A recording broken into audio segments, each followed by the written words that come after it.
Hello guys! For today's video, samahan nyo ako mag-meal prep para sa aking fur baby. Ayan, as you can see, gumagamit ako ng Fur Pulse na pet sausage. Meron tong dalawang flavor, itong chicken. Napatry ko na sa kanya to last time and ito naman yung itatry ko ngayon, yung beef flavors. So, meron tong 30 pieces na laman guys and good na to for 15 days nga kasi binibigyan ko siya ng 2 piraso every day. Dahil ang nakalagay dito sa feeding guide is para sa small dogs, 2 sticks a day. 1 to 5 kilo na yon.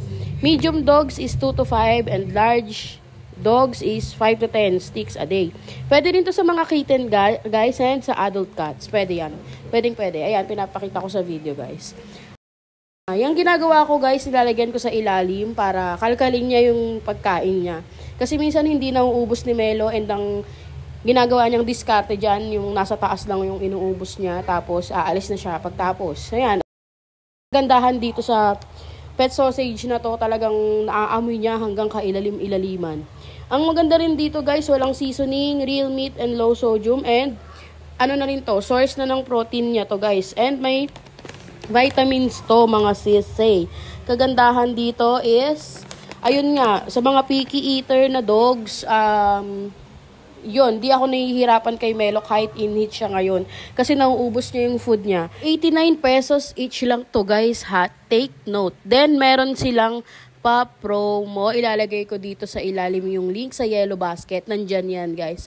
Check out yun na. Merong mga bundles to. Hindi kayo magsisisi guys na ipatry to sa mga fur babies nyo. Ayan, para naman sa dog food niya, naglalagay ako ng 1 1/4 cup para solve na solve siya. Dahil 1 time a day lang siya kumain.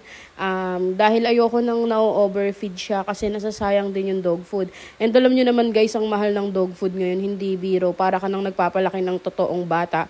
Well, bata naman yung tingin natin sa mga fur babies natin, pero much better pa rin na safe sila and alam natin hindi sila ma-overfeed dahil mahirap magkasakit yung mga fur baby natin.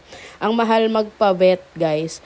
So yun, as a per parent, dapat alam natin na yung mga binibigay natin sa kanila is talagang makukonsume nila ng tama and talagang ma-enjoy nila. Then, ayan, nilalagyan ko lang ng hot water para malambot dahil si Melo ayaw niya ng masyadong matigas na dog food. Hindi niya kinakain. Kaya yan, as a ma-arting fur baby, kailangan tayo yung mag-adjust dahil sila yung bossing natin dito guys. Tayo yung mga alalay. Charis. Ayan, isuserve na natin ito maya-maya. Palalamigin lang natin. At ayan, siya yung nagtatatakbo na dahil siya excited na kumain, di ba? Masarap ba, nak? Ay, wala pa pala. Ayan. Nak, masarap ba, nak? Sagutin mo ko, nak. Opo, Mami. Ang sarap-sarap nito, Mami. Thank you, Mami, kasi binibihan mo ng mga ganitong treats, Mami. Hindi ako magbibigay sa iba, Mami. Akin lang to. Hey, thank you, Mami. Ang sarap. Ay, Mami, mag-share pala ako nito kay Coffee Girl pag pwede na siya.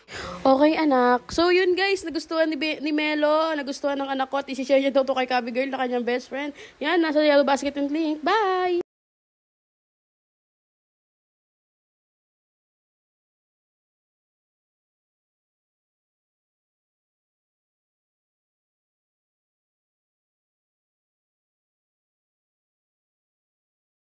And ayan guys, nakikita niyo excited ng aking bebe boy. Ayan, eat na siya, di ba?